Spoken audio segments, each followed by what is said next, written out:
All right, so. Okay, we're recording. All right, so everyone, welcome to the 308 chat. We are the three Obnoxious academics, Jan Vern, Peggy Semingson, and Raul Mora. And today we have our special guest, Kist. For those who join us for the first time, the 308 chat is this very unscripted, very gonzo style, and very unfiltered chat where we discuss issues related to scholarship and literacies. And this week, the topic we have decided to talk about is resistance to multimodal literacies. Great topic.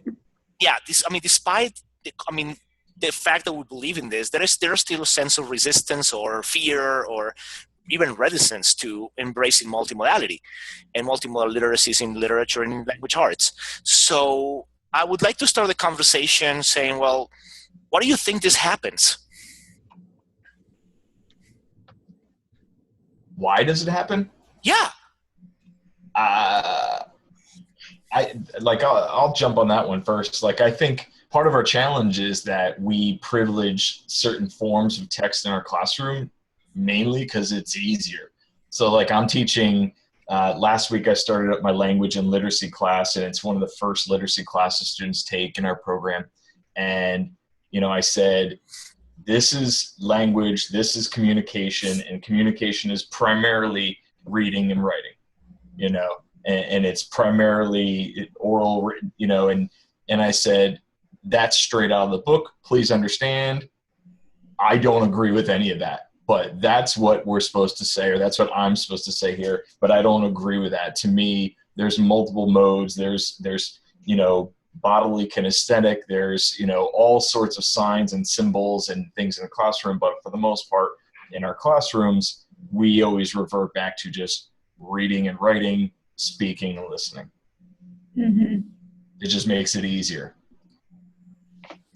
That's true. And so much is about pen and paper. So much of writing workshop, I teach writing, and so much of writing workshop has been conceptualized around the notebook, right? And so it's like, what do we do without the notebook? And I think we're at a loss. I think we have to just not throw it all out, but throw it all out and rethink what we're doing in the classroom. Now we have blended learning, we have flipped learning, and we have one-on-one learning. So what do we do? I mean, I think we have to adapt. We can still use those things, but we have to build, I think. Well, I'm just wondering to what extent the standardized test culture, the teach to the test culture is actually hindering people's interest in developing this. Because one of the questions they can ask is, okay, sure, we're going to do this multimodal thing, but once they're going to do the SAT in your case or whatever test we do in Colombia, they're going to have to do the pen and paper. Yeah. And one of the questions I'm wondering is, how we have built the case for multimodal literacies in the curriculum. How we have, I say from the side of research and scholarship, we have bridged it onto the elementary and secondary curriculum so they understand that there is not an actual disconnect between doing the multimodal thing and the pen and paper standardized test, that doing it here could actually have benefits once you move it here. And because some of the question I'm wondering right now, maybe that's could be an issue, the disconnect, or how we have not sold the multimodal discourse. What do y'all think? Well, I just jump in here and say I agree with everything that has been said. I think I've been living primarily in the high school English world now for the last 7 years, as Christy Pytash and I have been co-directing the English ed here at Kent State. And I just think that that's where I'm coming from. And my answer comes out of that, in that I just believe that there is still a real feeling among English teachers that paper is privileged. And even if you read the canon, some piece of canonical literature, in a digital format, it's somehow lesser than. I'll just tell you one quick anecdote. I was at an awards ceremony at one of our national literacy organizations, I won't say which, within the last 2 years. and it was this a lot of big names on the platform, and they were giving out an award, and I had just said something. I had to give out an award about that was related to multimodal composition, and so like 2 or 3 people after me, the person stood up who was giving the award, and she said, well, I have my certificate for my honoree printed on paper because there are some things that are just too important not to put on paper. And the whole crowd practically gave her a standing ovation. Wow. It's that sentiment. It's pretty polarized, I feel like. Yeah, I just feel like there are a lot of people who really feel that, if you pick up a Kindle and you're reading something, in a digital or writing in a digital environment, it's lesser than. So. Yeah, you can't curl up with a Kindle or something. Well, I mean, that's one of the challenges is that we do have this mindset that digital is not as good as that paper, and it's the Pew Internet and American Life Project last week or the week before put out results that said that, when we sit down to read, we read with the book, with a traditional book. That still is far and beyond the number one choice. Many of us are using e-readers, but we're not buying the Kindle. We're using multiple devices. But for the most part, we use a book. But the challenge is that we have that mindset that it is better because it's on paper. And so I work in different worlds, and one of the worlds that I work in is digital badges. And that's one of those beliefs that, a certificate from a university, it has to be printed, it has to be in a frame, it has to be up on my wall. But I've gone into my past and I've tried to find my kindergarten diploma, and I've tried to find my undergrad diploma, and those are things that I try to find. And I cannot, through series of moves and everything else, I cannot find those pieces of paper. I wish I still had them, but you know what? I wish I had a digital copy of that. I wish I had some sort of recognition to say, yes, I graduated kindergarten, or yes, I have my undergrad. I don't need to prove that to anybody, but I'd like to have that digital copy, and then I can go reprint it.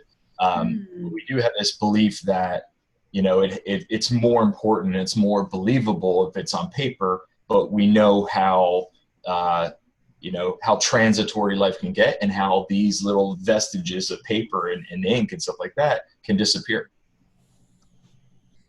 Good point. Yeah. It's kind of ironic that, that the paper that you're talking about that you had to search for is more transitory. And we, sometimes get the notion that paper is more permanent, but yet you had trouble finding your paper kindergarten diploma. And the thing that's also kind of funny is we talk about, let's extend this a little bit further. Given the current state of education, the kindergarten that I went to and the nursery school that I went to, I know the nursery school does not exist anymore. The kindergarten may or may not exist. As schools open and close, primarily close, many of these schools may not exist. And so that's part of the challenge that we have is we have these documents that link back to, these prior experiences and these prior organizations. And a lot of them are folding or closing up, and you can't go back there anymore. So, we say that we want this piece of paper so I can remember that time when that place doesn't exist anymore. That's, a challenge. Yeah. Now, let me move the conversation a bit further. So back to this whole issue of why we resist. When we look at the school context, where do we see this happening more often? Let's say in terms of grades or in terms of like teachers' ages or particular characteristics of teachers. Where do you see the resistance? And again, we can frame it as fear, as lack of knowledge, as absolute reticence. I mean, there are different ways to frame it. But where do you see it happening more often, and where do you find the pockets where people now maybe are beginning to gradually embrace the multimodal paradigm. Can I jump in? I actually see more resistance in teacher preparation and teacher education. I think it's when we have the power to shape and influence, you know, at the early stages, but yet, you know, faculty maybe are too far removed from K-12, ivory tower, if you will, and then maybe don't have that skill set and or mindset. I went to a Chromebook Academy in Austin and saw teachers that are using multimedia along with Google Chrome and Chromebooks in grades as young as kindergarten. And I always think if kindergartners are recording themselves on the screen with little assistance from the teacher, why are faculty and teacher preparation so scared? And I think there's fear, you know, there's a lot of reasons, but a lot of it is just not having the skill set, but then the mindset too. So I don't know the answer because I've tried in different ways to help people move along as a field, and I'm talking general about our field in general, and it's slow. What do you guys think? Well, I mean, let me just jump back, and since you were talking about the teacher education context, I mean, and it kind of reminded me of one of my doctoral students. Her dissertation wants to look at the connection between the vernacular and the more like school-based formal literacies and how they connect in teacher preparation. And one of the things, I remember her drafts she was talking about was the idea that the young pre-service teachers come in and they think like, I didn't know I could use this. Mm-hmm. I had no idea I could actually use this. And I'm thinking if extrapolating to the multimodal thing, like this, our students and teenagers and youth today, they seem to work in a more multimodal and even transmedial way of constructing narrative. But the problem we have maybe, and again, goes back into the bridge I mentioned at the very beginning of my first intervention, is how do we help them realize that they don't have to let go of all that content and all that knowledge the moment they begin to think of themselves as teachers. But on the contrary, that could very well be the foundation to lay their teaching ground on. It's the fact that they have this and they have to bring it here. Because I think sometimes the worry is that students think that whatever they were doing, now they have to just become blank slates all over again. I think part of the challenge is, going back to Peggy's point, you look at the research, and most of us in higher ed, when they say, well, how do you use technology? They say, well, I do use technology. Well, what do? I use PowerPoint. Well, what do? Well, I have a class in Blackboard, and that's it.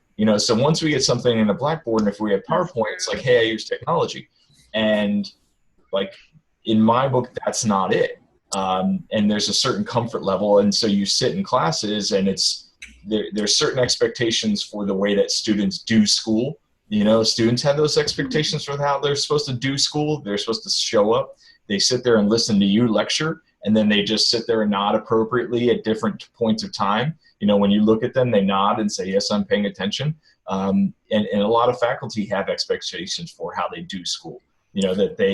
I lecture, I do these things, so we're not prepping them. But right now I'm working on a column for Literacy Today, and I just wrote the sentence before we sat down, basically that I'm not asking you to, to think differently. I'm just asking you to work differently. There still is this mindset that I have to do more or I have to do different. And it's not about that. I think it's all about process. You can still have the same content. You can still have the same learning objectives. It's just the way you go about achieving those. That's got to change. Now interesting you were up the think differently thing, because when you were doing the think differently, I started thinking of the Apple commercials. Mm-hmm. And I'll bring that up. I'll go back and change it now. No. Well, it's Apple's not thinking differently lately. It's your paper. I'm not telling you how to write it. Yeah. But the point I was trying to make is, if you think about the thing differently in the Apple and the smartphone culture, and how quickly we get the new version. Mm-hmm. It's like let's talk about the iPhones, and supposedly iPhone 7 is coming, and the people are really looking forward to iPhone 8. Then they haven't even thought about what's it gonna be like, and then you do the more of the same, just with a different name. And I think one of the problems we have is that even with the use of the word technology, and what entails, what constitutes technology. So I think we have trivialized that, and we have even narrowed it down to just multimedia. Yeah. I always make the comment when I teach my graduate class on literacy, I tell them, guys, I always make the comment that this is the most revolutionary technology in the history of literacy, because we haven't been able to reach so much portability on one item. Mm-hmm. And I would say the most revolutionary change in the history of literacy was the ballpoint pen, because this actually made writing more accessible to millions to billions of people. And that's technology. And we haven't been able to replicate this technology with any device ever since. And in fact, what you have is tablets and even smartphones trying to replicate with a stylus the ability to write down and actually send it to a notebook or send it to the cloud. So I think that one of the things we have to question is, what does it mean to use technology, even in the sense of the multimodal discourse? What do you mean to talk about technology? And take our time to really understand what that means before we move on to the gizmos and we move on to the devices. But I think we're jumping, and I get this crazy fear that even if you look at the technology standards around the world, that they're forcing teachers just to jump onto the devices without the serious reflection of how you have to work differently. Going back to what you were saying about your piece, Ian, what does it mean to work differently? Because it's not simply changing the gizmo if I'm going to do the same thing that I'm doing with a notebook. And so that's one thing probably we have noticed in our experience, that what we have is just a transition of the device, but not the transition of the activity themselves. Well, and I think along the lines of what you're saying, Raul, I think in defense of the typical teacher, if there is such a person, I think a lot of times when they get professional development in this area, if they do get it at all, it is focused on the gizmo. You know, I've had people come up to me and say, you know, well, why didn't you talk about that wand that they make now? It's a scanner. It's like a wand that when you go over the paper, it scans it. And I said, oh, I missed that, that that's so 2013, And I think in defense of teachers, they get so overwhelmed with what you're saying, like the iPhone 7 is out today, but people are already thinking about the iPhone 8, that they just kind of throw the baby out with the bathwater and just say, screw it, I'm just going to stick with my books. I love the smell of paper, and I'm just going to stick with that. It's familiar, yeah. Familiar. And yet look at what we're doing this afternoon. I mean, how neat is it that we get to talk like this? I mean, we wouldn't have been able to do anything like this. I mean, we could have maybe done a conference call on the telephone, but would we have really done this? I mean, Raul reached out to me on Facebook to join this, and then Peggy reminded me with an email, and how great is it? I didn't forget. It's just that but how great is it that we have this? And I just think, back channels. Yeah. A lot of, I think, typical K-12 teachers maybe haven't caught up to this, but also too, I mean, they're caught in the structures of the period day. I mean, all four of us, I think, have the freedom of putting this on our calendar at 3 p.m. and Eastern time and doing it. Whereas the typical K-12 teacher, if it's 2:48, that's the end of period 7, and I have 4 minutes to get to period 8, they can't really take advantage of these new affordances. Yeah. Absolutely. So sorry to prattle on there. No, but I think that also, because one of the issues we have to start thinking about, and since you brought up the affordances that we have, and I think that's one of the points of the three of us coming together with the chat. It's that at some point we need one of the goals of the chat is to actually start proposing spaces for advocacy. and that we can, from the comfort of our own offices and our own homes, and with the affordances that we have at the time, we can actually think of ways to advocate for practitioners and give them, because that's one thing we have to do. We have to start speaking, on their behalf and trying to figure out ways for these spaces to happen, so that instead of having to worry about running from period 7 to period 8, they can do something meaningful in period 8 that allows them to embrace the multimodal element of writing. I have 2 ideas, 2 solutions. Go for it. Let me write them down before I forget. No, it's better just to blurt it out. It makes more sense that way. Yeah, go for it. Okay, so why are you using paper anyway, Peggy? I know. Look at this. Oh, somebody got burned. That's so 2013. Oh my gosh! Come on, Peggy. You're still 2013. Oh god, that is so 2014, guys. Seriously, move Or on. older. That's so 90s. But so planting seeds is what I do with my pre-service teachers, and I do not hold their hand. I'm not a hand holder, so I'm like, try this. Here's a new way to do this. I did telegami. You might try it. It's easy. And so planting seeds is one way that I kind of try to shape things without overexerting my energy, trying to push and pull and prod and nurture and nudge. And then at a K-12 level, I think the baby steps approach is good. Just try something, anything, baby steps. Maybe the same for faculty, but so people don't, like you said, throw it all out or don't try it all. So I think and it goes back to an earlier question that Raul had.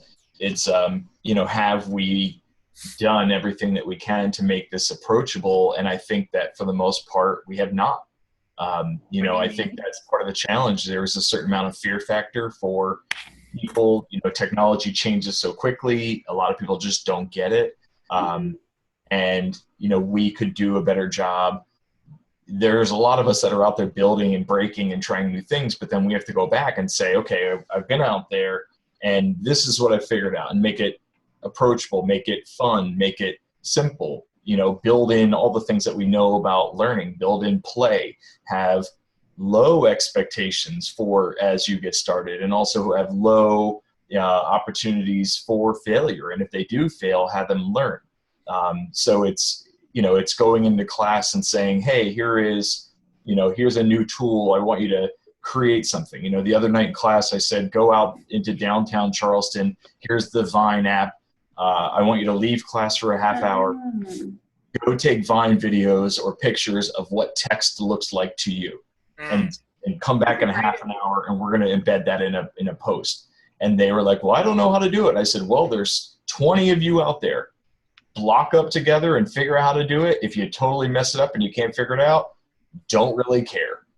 Figure it out on your own. Come back in a class. Let's see what you created. And then they would show each other. And the interesting thing is, as a corollary, that's why apps like Snapchat are so popular right now. I sat down trying to figure out Snapchat, and I'm like, I don't get this. I don't get the user interface. This makes no sense. And then I sat down with my 6-year-old, and he's like, oh, look, bleep, bleep, bleep, showing me how to do it. There came over, and she's, 17, and she's like, yeah. So he is sitting there with the babysitter, and they're showing each other Snapchat, and then they show me, well, this is how you do it. I'm like, well, how do I do this? How do I make the rainbow vomit out of my mouth and everything else? You do this.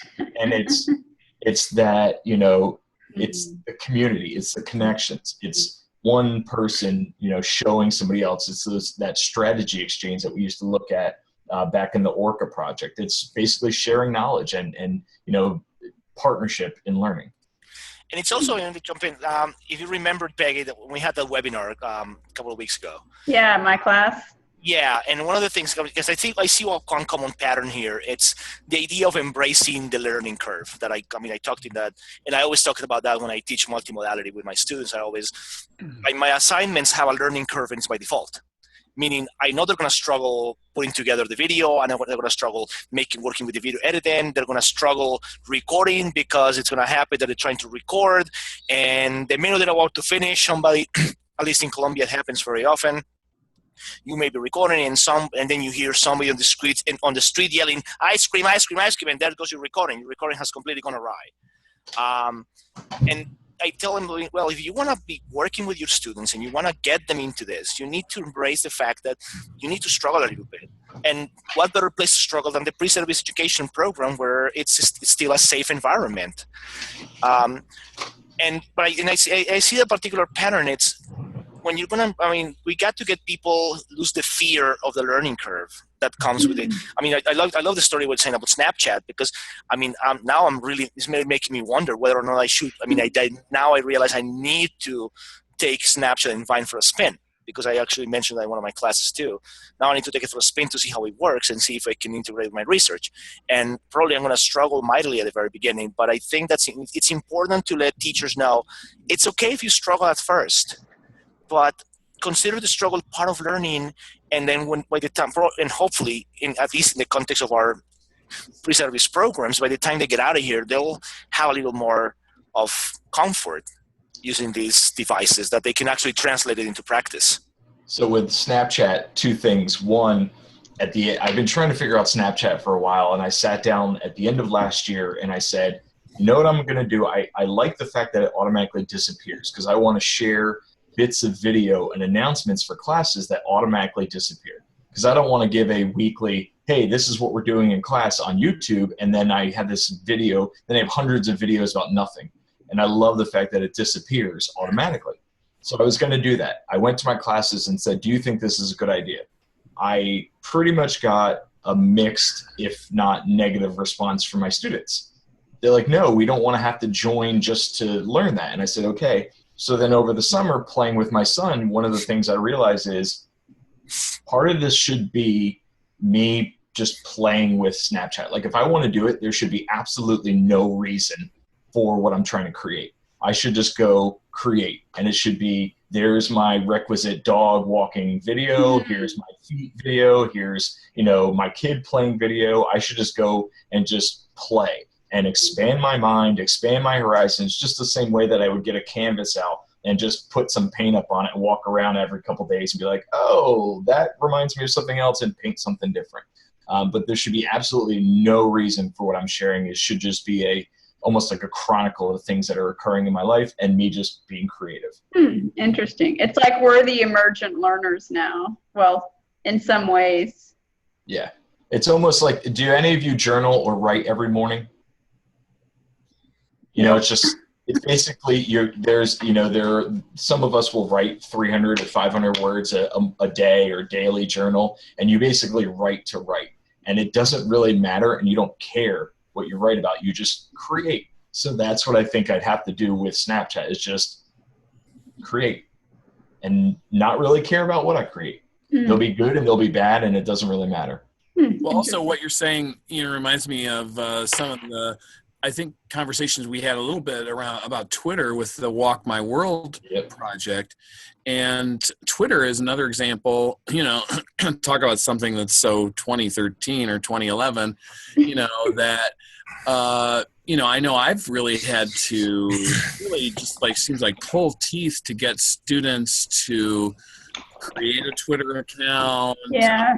They don't want to do it. They have a bad feeling about Twitter. And I say, could we just, open it for this class and then shut it down after? I just want to show you some things we can do with Twitter. But maybe, I have been too, I think we used the phrase mandated tweets in that one article that we wrote a while back. Maybe it should be more of a playful thing, trying these new technologies. It reminds me of like Dana Boyd's research, in that, what's that book that she just had out a year and a half ago?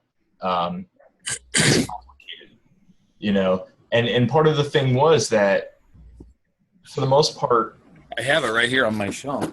Yeah, awesome. For the most part, we don't know what the kids are doing with these online spaces. We think we know what they're doing. By kids, I mean adolescents, young adults. Yeah. We think we know what they're doing, and we think we're looking at it as adults, and we're saying, this is what Snapchat should be. Yeah. And to the students, they're like, no, that's not what it's all about. I mean, most of this is just kids geeking out and playing and messing around. Yeah. Oh, okay. It's all about it. Yeah. We think we know what kids should be doing, and we want to sit there and say, well, I am smart. This is what you should do with Snapchat. and then you try and bring your mindset into that, and you totally fall on your face. But on the other hand, I think the other side of the coin is, though, I have had pre-service teachers come back to me, not a lot, but some, and say, oh, I'm so glad that you showed us how to do a back channel on Twitter. Yeah. So then you think, well, I guess for a very few, it's worth it. But then, you know, I suppose it's just like, you know, teaching in a pre-internet era. I mean, we all had students that, I don't know, maybe some of you are young enough, you never did teach in a pre-internet era, but, I don't think so. you know, it was just back then you would have kids that got totally turned on to Shakespeare, and you'd have some who didn't. And so maybe it's the same with this. Continuum. Yeah, some of them will pick up Twitter and run with it, and some, you know, if you use wiki spaces in your class with 25 kids, 2 will go and use it in their classroom. You know, I mean, the same way that if you had your kids painting in class, or if you had kids regularly writing, or, you know, talking about Shakespeare, I guess it's that curve of adoption. True. Yeah. Well, good. Anything else? I think we have covered, a lot of ground today. So what does it all mean? Raul, tell us what it all means. Existential. The answer is 42. Yes. That's what I'll always say. The answer is 42. Good to know. Thanks. Hey, it worked for Hitchhiker's Guide to the Galaxy. Oh, yeah. That's right. That's the answer to the meaning of life, the world, and everything else, right? There you go. I thought it was 2013. Yeah. Maybe that's the answer. Maybe that's the answer right there.